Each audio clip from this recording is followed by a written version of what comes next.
J'aimerais commencer ma présentation en utilisant une anecdote que Freud raconte dans le mot d'esprit, donc son ouvrage sur le mot d'esprit.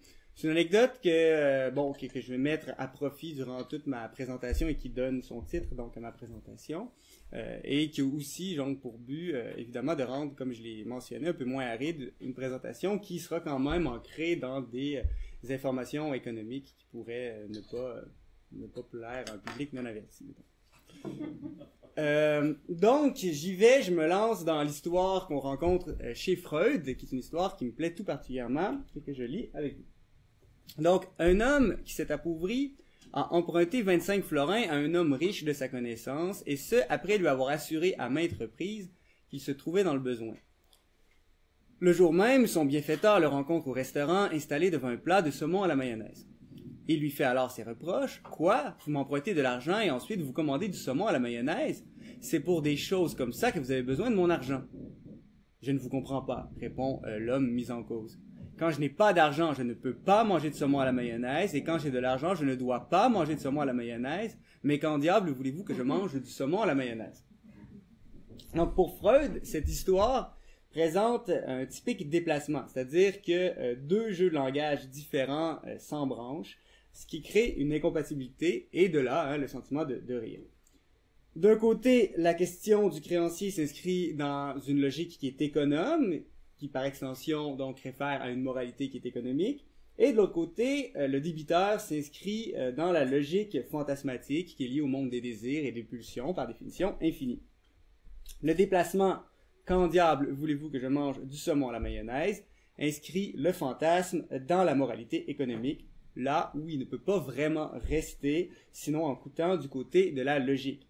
C'est-à-dire que le luxe ne peut jamais devenir une nécessité.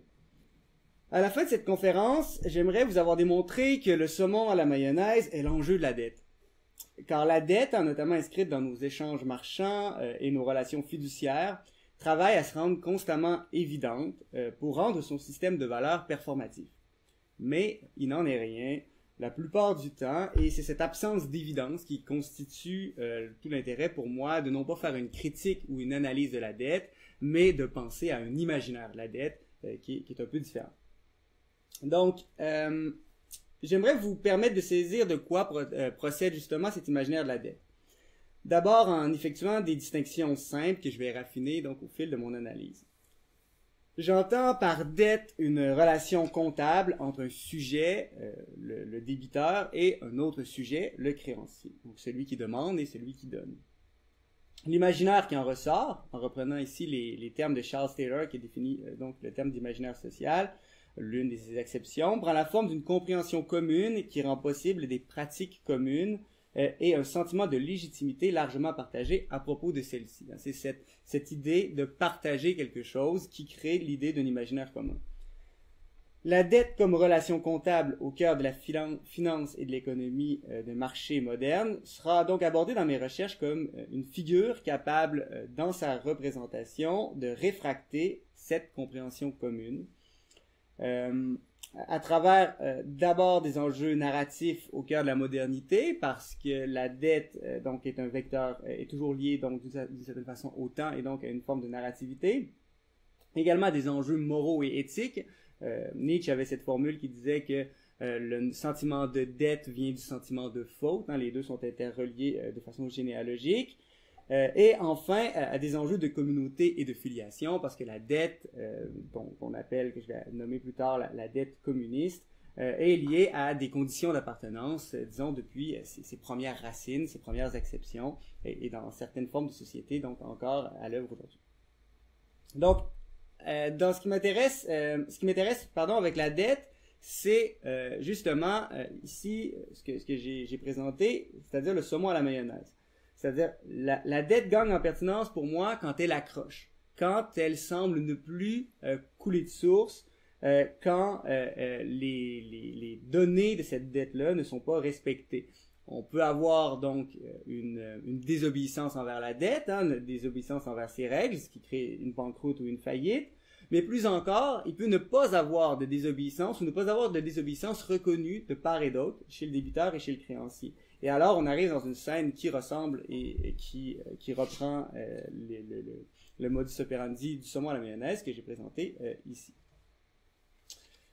Je vais revenir sur tout ça plus tard, mais avant, pour peut-être bien installer cette question, j'aimerais commencer par un exemple qui est un exemple central de point de vue biographique dans ma vie pour ce qui est de parler de la dette, c'est-à-dire, non pas, je ne vais pas vous raconter un aspect de mon rapport à la dette personnelle, mais l'œuvre qui m'a amené à m'interroger justement sur cette question de la dette et de l'endettement et plus largement du crédit. Donc, j'ai rencontré cette question de façon centrale dans Maria Chapdelaine de Louis Aymon. C'est donc en préparant l'ouvrage « 7 écarté, enquête sur la mort de François Paradis » que j'ai coécrit avec Thomas Carrier-Lafleur, que pour la première fois, j'ai vu comment la dette pouvait, de façon, oui, secondaire dans une œuvre, hein, la dette n'est pas très importante dans le livre, pouvait avoir donc une résonance centrale si on l'analysait comme vraiment un vecteur moral et un vecteur narratif. Donc c'est la démonstration que j'aimerais maintenant faire pour pouvoir vous présenter cet imaginaire. Donc ce sont les mots de François Paradis à un moment où est-ce qu'il se présente chez les Chapdelaine pour mettre de l'avant son identité de bon parti et de bon prétendant. Donc, François Paradis dit, notamment à la mère Chapdelaine, « Non, je n'ai jamais eu de trouble avec les sauvages. Je me suis toujours bien accordé avec eux. Ceux de la Mistassini et de la rivière d'Icite, je les connais presque tous parce qu'ils venaient chez nous avant la mort de mon père. » Dira-t-il donc aux Chapdelaine. Devant l'auditoire attentif, il expliquera aussitôt ce bon voisinage par une aventure. Seul dans les bois, François Paradis père va malencontreusement être écrasé par un arbre qui l'abattait. Les sauvages qui chassaient dans le coin auraient bien pu faire semblant de ne pas le voir et le laisser mourir là, mentionne François Paradis fils, mais plutôt ils le sauvent puis le guérissent. Pour rembourser cette dette, le père de François se fait un devoir de les convier chez lui quand ils descendront du nord. François Paradis de Mistassini leur a dit « Vous n'oublierez pas François Paradis ».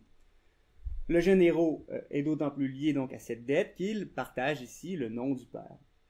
Des années plus tard, François fils reçoit le contre-coup de cette bienveillance des Premières Nations par son nom, donc il s'inscrit explicitement dans le réseau transactionnel.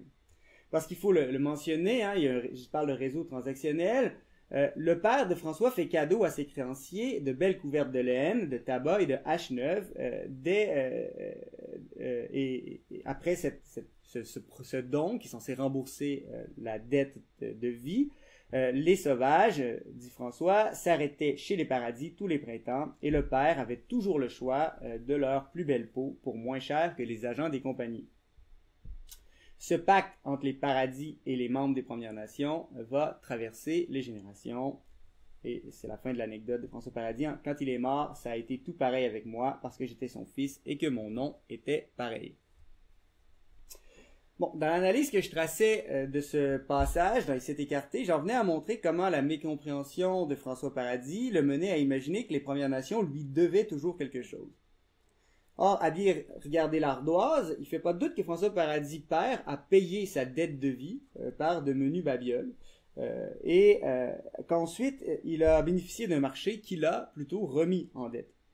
C'est un exemple colonial typique mais déterminant. D'un côté, on a les Premières Nations qui semblent travailler sur le fond de ce que l'anthropologue David Graeber nomme la dette communiste. Cette dette qu'il nomme dette communiste avec un peu de provocation, il le confie, renoue avec ce que Marcel Mauss a théorisé comme don contre don. Les dettes dans ce système agissent selon le principe de chacun selon ses capacités, à chacun selon ses besoins. C'est l'expression de Graeber. Ce système est à la base de la dette, postule l'anthropologue, bien qu'il reste généralement à l'extérieur de la réalité financière. Un exemple qu'utilise l'anthropologue pour l'illustrer, c'est celui d'un enfant tombé sur les rails d'un métro. Nous postulons, dit-il, que tout individu capable de l'aider le fera.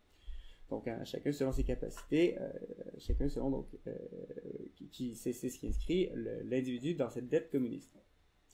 Comme le fait Jacques T. Godbout dans un essai sur l'esprit du don, Graeber montre comment nos sociétés impersonnelles et divisées en classes sociales acceptent difficilement la dette communiste. elle se réduit à peu de choses. On pourra dans la rue demander à quelqu'un l'heure qu'il est, on pourra demander à quelqu'un la direction à prendre. Ce sont des petites dettes communistes qu'on pourra actualiser, mais on ne pourra pas lui demander de nous nourrir pour l'année, par exemple. Dans les sociétés plus restreintes et moins impersonnelles, la logique de la dette communiste ira beaucoup plus loin. Donner de la nourriture à qui a faim est une obligation chez plusieurs peuples de cette nature, par exemple, et on le voit dans les récits du Canada français avant les années 50, le personnage du quêteux, c'est un devoir moral pour tout le monde de le nourrir. Voici le moyen le plus sûr de savoir qu'on est en présence de relations communistes, écrit Graeber. Non seulement personne ne compte, non seulement personne ne tient les comptes, mais l'idée même de compter paraîtrait blessante et extravagante. Donc, d'un côté, les membres des Premières Nations agissent suivant une telle dette communiste dans Maria Chapdelaine. De l'autre côté, François Paradis fonctionne sur le fond de ce qu'on appelle une dette d'échange. Reprenons justement François Paradis. Son mode de vie, sa pensée, sa manière de la déployer présente une réalité qui est, je dirais, confusément comptable. La première chose qu'il dit à Maria pour la charmer, c'est « je n'ai pas de dette ». C'est son gros atout qu'il met sur la table dès son arrivée. Si les Premières Nations investissent sur le mode de la relation communiste, leur rapport aux autres, François, lui, évalue sur le mode rationalisé des intérêts propres à une relation commerciale d'échange, à savoir le mode de relation premier dans le système capitaliste. Je l'ai dit, il y a ici donc un hiatus central dans la relation coloniale et l'imaginaire de la dette paraît accueillir deux visions du monde qui sont irréconciliables ou en tout cas irréconciliables au sein d'une même transaction.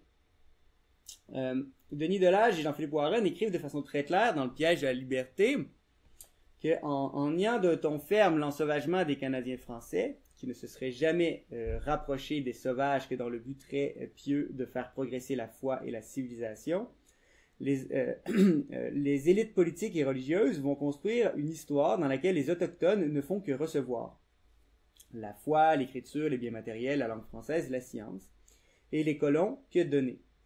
Dans ce récit, le don est sans contre-don. Or, un don sans contre-don ne rapproche pas les gens, il oblige.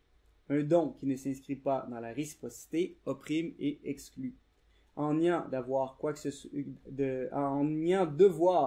soit aux Amérindiens, les Euro-Canadiens non seulement s'attribueront le beau rôle dans l'histoire coloniale, mais aussi penseront du même coup se trouver quittes envers les premiers occupants du continent. Cette citation reprend pour moi la relation unissant François Paradis à ceux qu'il nomme ses sauvages et nous permet d'en saisir la fêlure. François Paradis doit sa vie aux Premières Nations, qui passaient par là pour sauver son père. Il se présente toutefois quitte envers eux, selon un saut entre un régime d'obligation et l'autre, qui est le régime d'échange. Il y a, pourrait-on dire, un mauvais calcul. La vie du père ne valait pas quelques objets, ceux que le père a donnés aux Amérindiens pour remercier de sa vie sauvée. Ce que la vie du père valait, c'était une reconnaissance, une gratitude continue qui met en relation, pas une transformation obligataire en échange marchand, pas ce passage d'un régime à l'autre. Dans la philosophie de l'argent, Georges Simmel a cette belle formule, Simmel dit « L'argent crée des relations entre les humains, mais c'est en laissant les humains en dehors de celles-ci. » Ça signifie que les relations marchandes sont réduites au matériel et évincent l'humain qui était auparavant au cœur des relations non fiduciaires. Pour résumer, on ne peut passer d'un régime communiste à un régime d'échange dans une même transaction. Quelque chose accroche toujours. Transformer l'obligation communautaire en dette financière à apurer poursuit la relation nouée, mais, pour reprendre Simmel, en laissant les humains à l'extérieur. De cette mécompréhension pourraient parvenir les signes de la mort de François Paradis, fils d'Amalia Chapdelaine. Il va mentionner, avant de mourir, là où passent les sauvages, je passe, pour pouvoir justifier le fait qu'il va traverser une grande étendue désertique en pleine tempête de neige.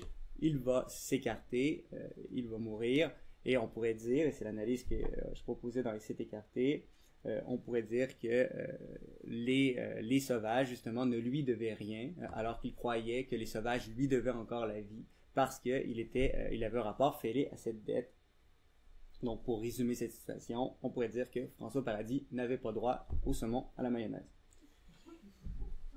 On peut facilement comprendre devant cette relation schématisée que les colons reprocheront aux Premières Nations de gaspiller leurs ressources, un gaspillage dont on va justifier le reproche par le fait que ces ressources qui sont gaspillées, ce sont les colons et les colonisateurs qui les ont rendues disponibles.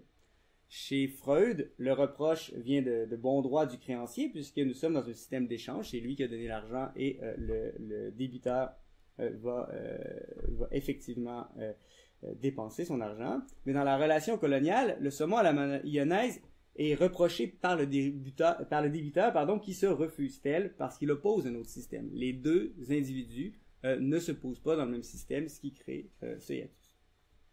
Donc, c'est sous la forme de paraboles insérées dans les fictions depuis les années 1840 jusqu'aux années 1960 que cet imaginaire de la dette et ses contradictions internes paraissent les plus apparentes. J'aimerais maintenant en inspecter deux, chez Philippe Aubert de Gaspé père et chez Germaine Guévremont. Dans les deux cas, vous verrez, le système d'échange est opposé à un autre système, celui communiste, mais aussi un troisième système d'échange qui est lié à la dette, qui se nomme le régime hiérarchique, qui est issu, lui, de l'Ancien Régime. Cette confluence des systèmes, dans tous les cas, rend ambigu ce que s'endetter veut dire, et c'est ce qui vraiment m'intéresse dans l'imaginaire de la dette. Gilles Marcotte notait dans sa lecture des Anciens Canadiens comment ce roman était en fait structuré par la dette. Cette structure apparaît dès les premières pages quand le personnage de Jules d'Aberville, un collégien, permet à un camarade de rembourser une dette, même si ce camarade était en fait son direct concurrent. La structure va enfler, tout le roman vraiment est habité par cette idée de dette et de remboursement, lorsque Archer va sauver un habitant qui est coincé dans les eaux après une débâcle, amenant plus tard dans le récit l'habitant sauvé à sauver Archer qui est sur le point de se faire griller par les Premières Nations qui l'ont enlevé. Ensuite, Archer sera contraint durant la guerre de conquête de brûler le manoir d'Aberville parce qu'il est sous les ordres d'un méchant général anglais. Mais en contrepartie, Archer va sauver la famille d'Aberville qui était condamnée à l'exil. Un exil qui était d'autant plus fatal que c'est un exil sur un mauvais bateau qui va brûler à son tour et faire naufrage. Donc, il y a une suite de dettes et de remboursements qui vont vraiment structurer ce récit.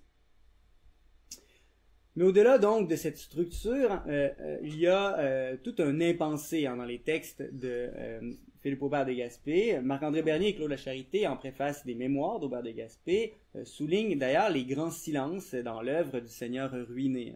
Il y a deux grands silences, postule-t-il. Le premier, c'est le fait que Philippe Aubert de Gaspé donc fera une faillite tonitruante dans sa vie. Il fera 4 ans de prison en raison de cette faillite. Mais dans ses mémoires, il n'en dit pas un mot et il préfère raconter la vie d'Ancien Régime, la vie de la Nouvelle-France, alors qu'il est né en 1786, donc bien après la fin de l'Ancien Régime au Canada, bien après du moins la fin de la Nouvelle-France.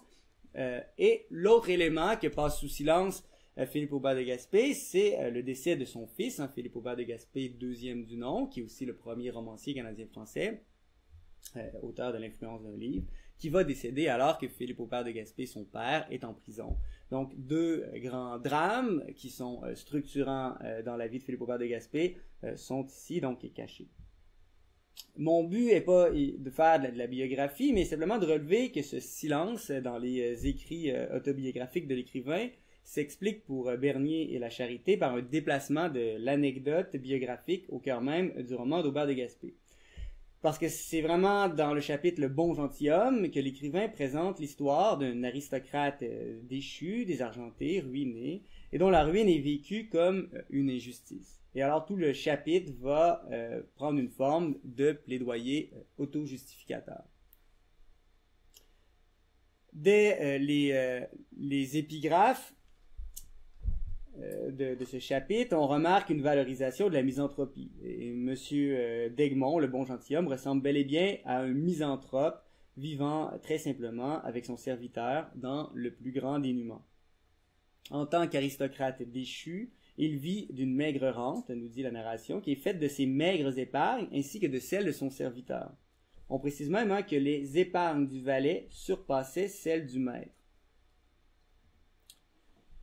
Était-ce bien honorable à M. d'Egmont de vivre en partie des épargnes de son serviteur, demande-t-on.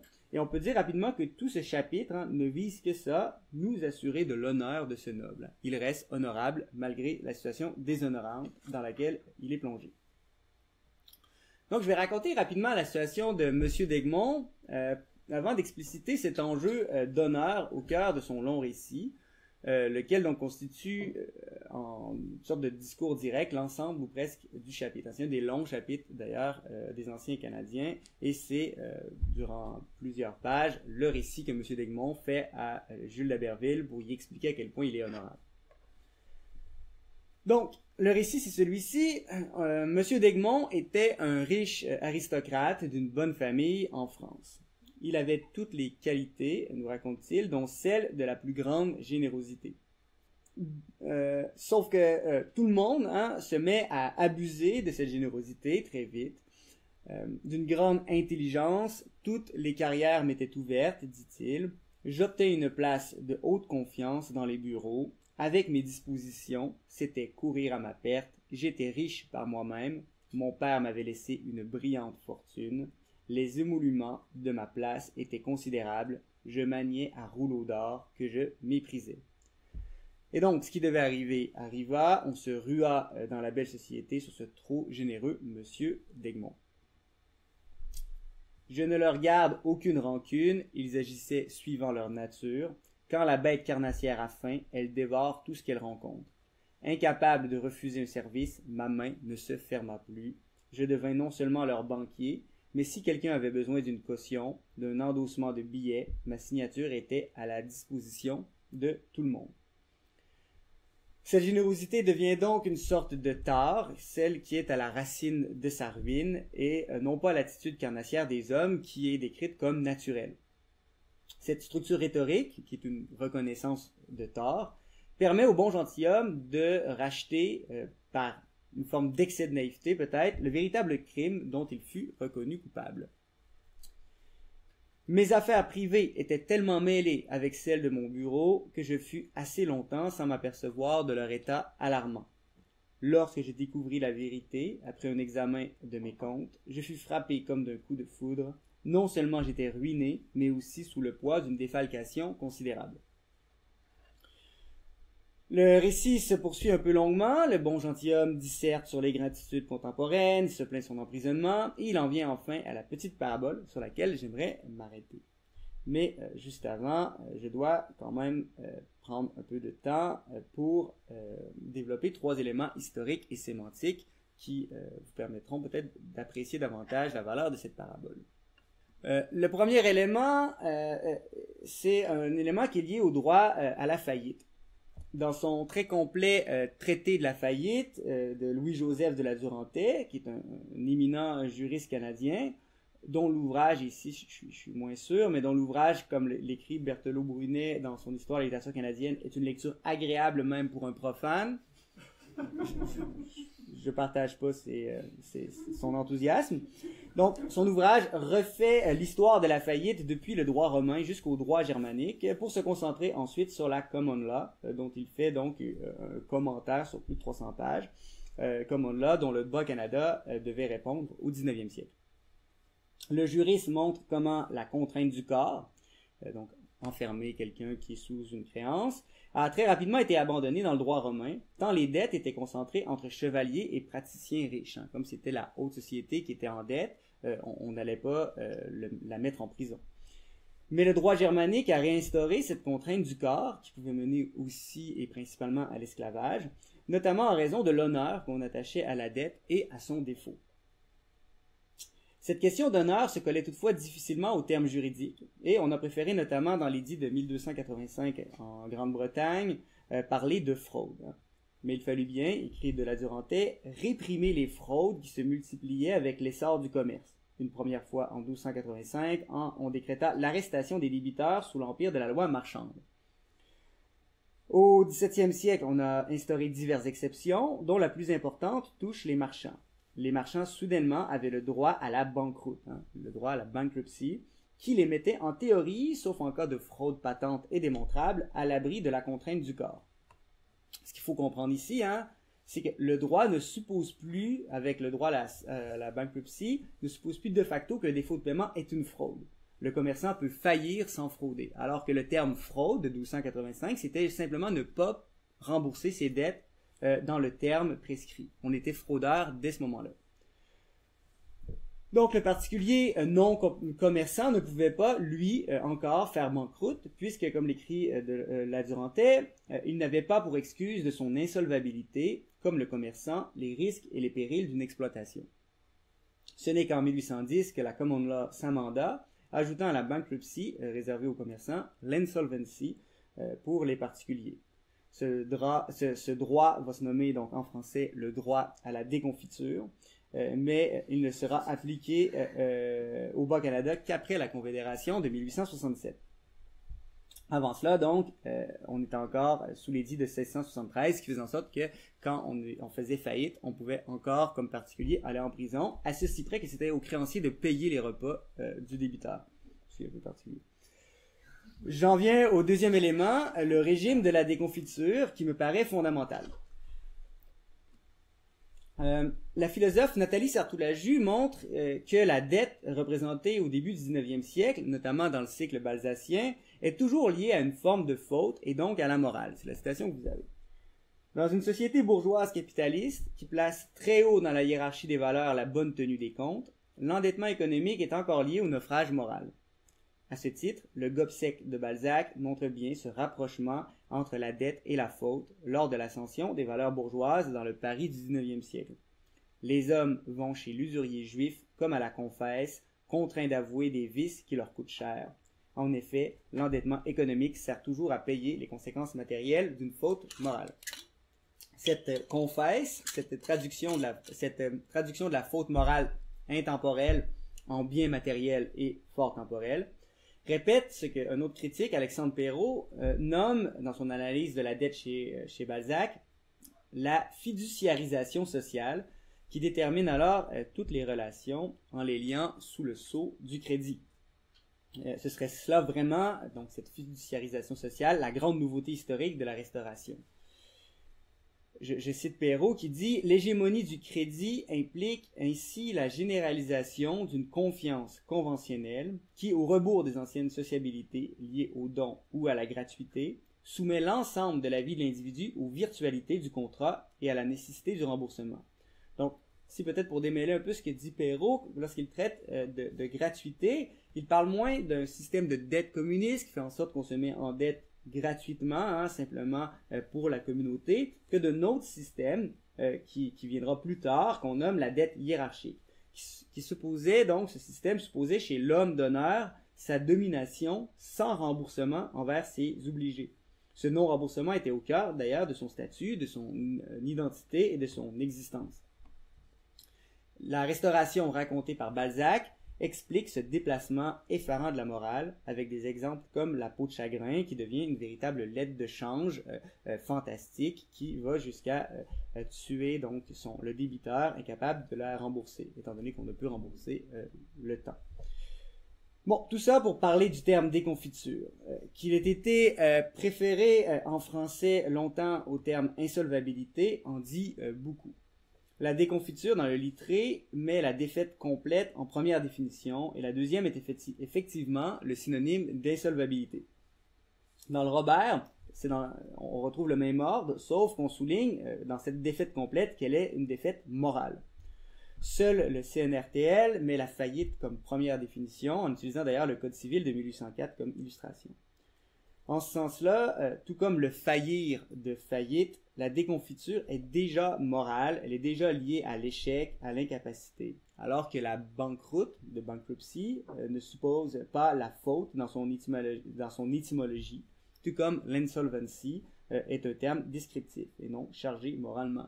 Quelqu'un qui est insolvable, c'est quelqu'un qui ne pourrait rembourser. Ainsi, la défense qu'oppose M. d'Egmont dans son texte, dans son chapitre, est avant tout morale, elle est très peu judiciaire, elle est très peu économique.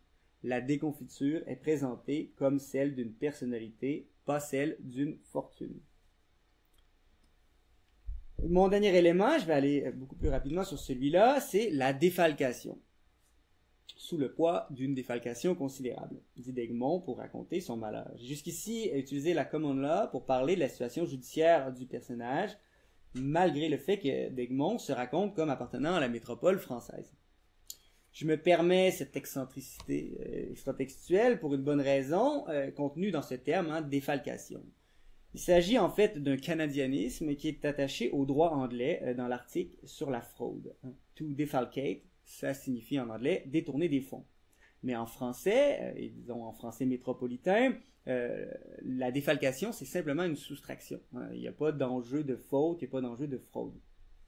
Donc, en se repliant sur un terme juridique anglo-saxon, le texte peut éviter le terme moral français qui est, lui, fraude. Il peut aussi utiliser un substantif sans verbe. Défalquer n'existe pas dans le sens de frauder, même au Canada. Il peut aussi utiliser un substantif sans verbe, c'est ce que j'ai déjà dit. Et donc, la défalcation fait en sorte que le fraudeur ne peut être actif dans sa fraude. Comme il ne peut défalquer, il ne peut être actif dans sa fraude. Dernier élément, donc, défalcation n'est juridiquement probant qu'au Bas-Canada. Ce n'est un crime que selon cette traduction en faux amis de la common law, dans le droit donc qui est pratiqué au Québec de l'époque. Ce qui me permet de lire cet enjeu donc en regard du droit anglais. Autre élément que je voudrais quand même expliciter, c'est que cette défalcation est implicite jusqu'ici. Peut-être que vous ne savez pas exactement avec quoi ça résonne. Mais en gros, on le comprend en lisant les Anciens Canadiens. Monsieur d'Egmont donne de l'argent à tout le monde qui lui en demande, mais en plus, il signe des billets à tout le monde qui lui demande sa signature. Ce qui fait en sorte qu'il consent à des prêts au nom d'autres personnes. Il se donne garant de plein de prêts en son nom. À ce moment-là, il était responsable d'un ministère, on semble le comprendre, et en tant que responsable du ministère, il engage le ministère lui-même à rembourser les billets qu'il signe, ce qui est le détournement de fonds, la défalcation dont il parle, c'est-à-dire qu'il s'endette avec des fonds qui ne sont pas les siens. Donc, sur le coup d'une défalcation considérable est l'expression centrale dans le récit de faillite de M. d'Egmont. Il devient ici objet d'une forme de crime. C'est lui qui est sous le coup et non pas une victime hypothétique qui l'aurait trompé. De même pour sa déconfiture, elle est la conséquence de sa générosité, de son honneur. Tout son récit nous raconte l'échec moral de sa société, bien davantage que son échec à lui. Enfin, s'il ira 4 ans en prison, j'arrive à la parabole, il en dénoncera l'injustice et l'absurdité en passant sous silence, ce qui vraiment justifie son emprisonnement. Il va vouloir se cacher derrière le fait qu'il n'a été qu'endetté alors qu'il a détourné des fonds. Et qu'un détournement de fonds, qu'importe dans quel pays on est, qu'importe la logique du droit, c'est toujours passible de prison. J'en arrive donc à la parabole que je mettrai ensuite donc en contexte avec une autre petite anecdote de M. d'Egmont. Il traite alors de son emprisonnement pour défalcation. Il fait un petit pas de côté pour pouvoir expliquer le manque de logique de tout cela. Une chose m'a toujours frappé, c'est que la civilisation fausse le jugement des hommes et qu'en fait de sens commun, de gros bon sens, que l'on doit s'attendre à rencontrer dans la cervelle de tout être civilisé, le sauvage lui est bien supérieur. En voici un exemple assez amusant. Un Iroquois contemplait il y a quelques années à New York un vaste édifice d'assez sinistre apparence. Ses hauts murs, ses fenêtres grillées, l'intriguaient beaucoup. C'était une prison. Arrive un magistrat. Le visage pâle veut-il dire à son frère, fit l'Indien, à quoi sert ce grand wigwam? Le citadin se rengorge et répond d'un ton important. C'est là qu'on enferme les peaux rouges qui refusent de livrer les peaux de castor qu'ils doivent aux marchands. L'Iroquois examine l'édifice avec un intérêt toujours croissant, on fait le tour et demande à être introduit dans l'intérieur de ce wigwam merveilleux. Le magistrat, qui était aussi marchand, se garde bien de le refuser, espérant inspirer une terreur salutaire aux autres sauvages, auxquels celui-ci ne manquerait pas de raconter les moyens spirituels autant qu'ingénieux qu'ont les visages pâles pour obliger les peaux rouges à payer leurs dettes. L'Iroquois visite tout l'édifice avec le soin le plus minutieux, descend dans les cachots, sonde les pluies, prête l'oreille au moindre bruit qu'il entend et finit par dire en riant aux éclats « Mais sauvage, pas capable de prendre castor ici. » L'Indien, dans 5 minutes, donna la solution d'un problème que l'homme civilisé n'a pas encore eu le bon sens, le gros sens commun de résoudre après des siècles d'études. Bon, cette parabole, vous l'aurez compris, vous l'aurez peut-être même noté, a pour centre une petite phrase, les moyens spirituels autant qu'ingénieux qu'ont les visages pâles pour obliger les peaux rouges à payer leurs dettes. Il y a ici virtuellement une contradiction que l'anecdote souligne, comment obliger les peaux rouges à rembourser leurs dettes s'ils sont enfermés et sans moyens. Je dis virtuellement parce que l'emprisonnement est une menace évidemment qui est en amont et qui doit faire craindre le défaut de paiement. Elle est effectivement peu productive en aval, empêchant quiconque de se refaire comme le veut l'expression. On ne veut pas se refaire en prison. On pourrait donc résumer cette parabole par la traduction en Occident de la dette en faute. C'est pas parce que la dette et plus encore la dette non remboursée est une faute qu'elle peut susciter un emprisonnement, et l'emprisonnement retire le sujet endetté donc de la relation d'échange en raison de la faute. La déconfiture est morale, elle touche à l'honneur et en ce sens, elle se rattache au système des obligations de la dette communiste. Si on ne rembourse pas, c'est qu'on ne fait pas ce qu'on doit faire. Ce passage d'un système à l'autre constitue la contradiction virtuelle de cet extrait et elle se résout par la transformation de l'honneur en marchandise. Cet aspect apparaît dans la première réplique du magistrat, enfermer les peaux rouges par le refus de livrer les peaux de castor. Une peau remplace une autre, la marchandise, l'échange, persiste sur l'honneur et la faute. Cet exemple n'est pas sans rappeler évidemment le phénomène qu'on avait observé donc tout à l'heure avec Maria Chapdelaine. J'ai désigné ce passage comme une parabole. Je vois que le temps file, je ne vais pas m'arrêter vraiment sur cet aspect-là, mais disons que l'idée de parabole est bien présente par les formulations. Arrive un magistrat, un Iroquois contemplé il y a quelques années, et ça réfère bien donc à un ton qu'on rencontre dans les anciens Canadiens à plusieurs moments, où est-ce que des récits un peu fantastiques permettent de se faire se coller deux espaces-temps qui sont éloignés et deux régimes de valeurs aussi qui ne sont pas en adéquation. La stratégie narrative à l'œuvre est un peu grossière, mais la parabole, par sa force de décontextualisation, permet d'accentuer et d'oblitérer certains aspects de la relation fiduciaire. Elle accentue le caractère intéressé du droit anglais, notamment en mentionnant que le magistrat est aussi marchand, alors que on pense plutôt le droit dans sa pureté, avec cette idée d'une noblesse de robe, d'une noblesse de magistrat, de judiciaire, par exemple. Donc, il y a cette idée de décontextualisation qui est bien présentée aussi par cette parabole. Je crois qu'on ne peut comprendre cette stratégie justificative sans l'inscrire dans une tripartition. La parabole agit de façon duelle entre une économie obligataire et archaïque et une économie qui est marchande. Sauf que M. d'Egmont, comme les héros balsaciens, faillit depuis un troisième régime, celui des relations hiérarchiques basées sur l'essentialisation des identités.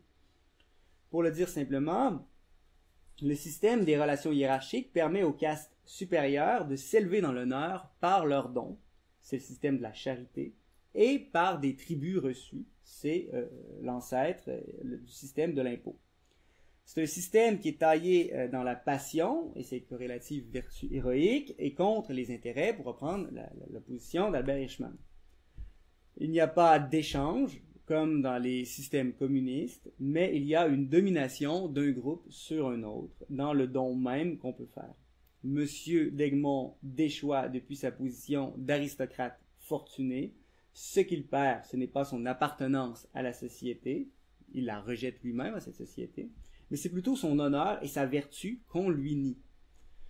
Dès le début du chapitre, et j'ai sauté par-dessus cette anecdote auto-justificative que nous servait le bon gentilhomme, il mettait tout cela déjà en mots. Donc je vais faire un petit retour sur cette anecdote et ensuite je passerai rapidement au survenant. Donc ceci me rappelle une petite anecdote, dit-il au début du chapitre, après avoir raconté sa déconfiture ou le début de sa déconfiture. Ce qu'il narre, c'est la venue d'un Huron sur ses terres 20 ans plus tôt. Souffrant des poumons, sur le point de mourir, le Huron est sauvé rapidement par M. d'Egmont qui le guérit et assure sa convalescence.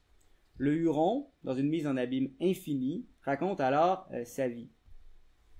C'est cette citation. Il me raconta qu'il était un grand guerrier, un grand chasseur, mais que l'usage immodéré de l'eau de feu avait été sa ruine, qu'il avait une forte dette à payer, mais qu'il serait plus sage à l'avenir. Des années plus tard, le Huron revient chez le bon gentilhomme.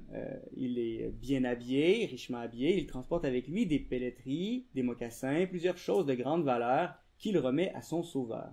« Je te dois beaucoup et je suis venu payer mes dettes, dira-t-il. » Or, d'Egmont veut refuser le don, sauf que son don lui est imposé. Le Huron se sauve. Et alors, donc, M. d'Egmont promet avoir vendu tous les biens de grande valeur et avoir donné tout l'argent à une tribu huronne avec intérêt, insiste-t-il. Donc, c'est en ce sens-là que d'Egmont appartient à un monde de relations hiérarchiques qui refuse remboursement, apuration. Il n'accepte en vérité qu'une domination morale, comme la charité le fait. Il ne veut pas être remboursé pour le don qu'il a fait. D'Egmont se tient dans un monde essentialisé d'honneur et de vertu, mais un monde où les honnêtes hommes sont en proie à la vilnaille du tiers-état, donc aux intérêts. On peut dire que la parabole venue après l'anecdote du sauvetage du Huron est lisible à de nouveaux frais. D'Egmont donne le bon sens à l'Iroquois tout en se situant moralement au-dessus de lui, en raison de son sauvetage non remboursé du Huron. Il y a là une économie morale qui est rendue complexe par la confluence de trois systèmes, tous trois traduits par un seul système, celui de la loi, donc la loi qui a condamné d'Egmont à la prison, un système qui est mené par l'échange et par le commerce. D'Egmont refuse la fiduciarisation sociale dont parle Alexandre Perrault. D'ailleurs, André, son serviteur, reste quand même son serviteur, même si ce sont les économies de ce dernier qui permettent de faire vivre le maître. Le rapport hiérarchique n'est pas entamé par le déséquilibre financier. Les Anciens Canadiens est donc l'antithèse du roman de formation balsacien. C'est le roman de la nostalgie où l'idéal et l'illusion d'un monde d'honneur et de gloire sera opposé jusqu'à la dernière page au monde vilain des intérêts. Donc je vais passer à ma deuxième parabole qui est beaucoup plus courte, qu'on retrouve donc dans Le Survenant. En gros, ce que j'essayais de montrer dans cette deuxième partie, c'était qu'il existe deux économies qui ont été en concurrence donc dans l'histoire du Canada depuis le 19e siècle. Une économie qui est celle des élites, qui est menée par l'argent des Anglais, et qui est donc l'économie d'échange, l'économie capitaliste. Et l'autre économie, qui est une économie donc plus populaire, qui appartient aux habitants notamment, et qui s'inscrit dans un régime donc que j'ai défini, ou que David Graeber a défini comme communiste. C'est-à-dire que les gens s'entraident et se donnent en lien avec des obligations qui sont donc des obligations sociales et communautaires. Dès le 19e siècle, il existe donc une élite qui vit dans l'économie capitaliste. Philippe Aubert de Gaspé en était, Octave Crémazie, Louis-Antoine Dessaulles, plusieurs grands intellectuels québécois vont tous faire de tonitruantes faillites parce qu'ils sont dans ce régime donc d'économie particulier auquel ils s'adaptent difficilement. Mais il existe donc une forme de pérennité dans l'économie qui est plus populaire, qui est plus communiste et qui va être aussi persistée dans la fiction, dans l'imaginaire, grâce à l'idéologie du terroir. Et c'est symptomatique pour moi que les trois œuvres qui racontent la fin du terroir ou qui sont les symptômes de la fin du terroir sont des œuvres qui voient arriver l'économie capitaliste dans le régime d'économie communiste. Donc, dans Un homme et son péché, Séraphin Baudrier devient un méchant usurier qui exploite les habitants contre la moralité même du village et contre le bien commun, et il devient véritablement une forme d'ogre.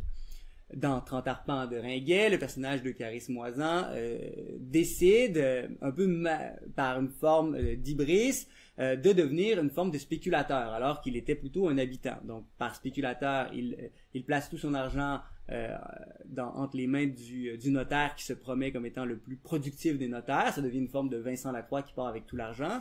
Et d'autre part, Eucharis décide, en voyant le prix du grain monter, de tout engranger son grain sans le vendre pour essayer de le vendre donc au plus offrant. Sauf que voilà, sa grange passe au feu.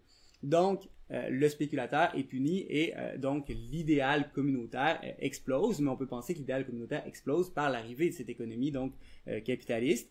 Et enfin, donc, j'en arrive au Survenant. Dans le Survenant, ce qu'on voit à l'œuvre, c'est le personnage du Survenant, héros éponyme, qui en arrivant donc au Canada français, ce qu'il fait, c'est de montrer par le contraste que la société dans laquelle il est une société qui fonctionne selon un régime d'obligation, un régime communiste, mais un régime que les jeunes désaffectent, abandonnent, et lui-même est le seul personnage qui semble vouloir encore ces dons communistes, qui semble vouloir encore cette entraide. Et j'en arrive donc à la petite parabole qui est la suivante. Le Survenant vient d'aller battre le lutteur le plus fort du monde, à Sorel, dans un cirque, et donc il a reçu de l'argent pour avoir réussi ce combat. Il décide de payer la traite aux habitants, aux jeunes qui sont autour de lui.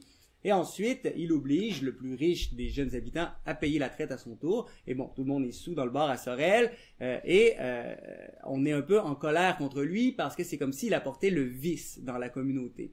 Et le plus critique envers le Survenant, c'est Amable, qui est décrit comme cupide, comme avare, comme calculateur. Et lui, il reproche vraiment ce gaspille d'argent pour le bien de la communauté, pour le bien de l'être ensemble d'une certaine façon. Et donc, devant le reproche, voici ce qui se passe. C'est la parabole.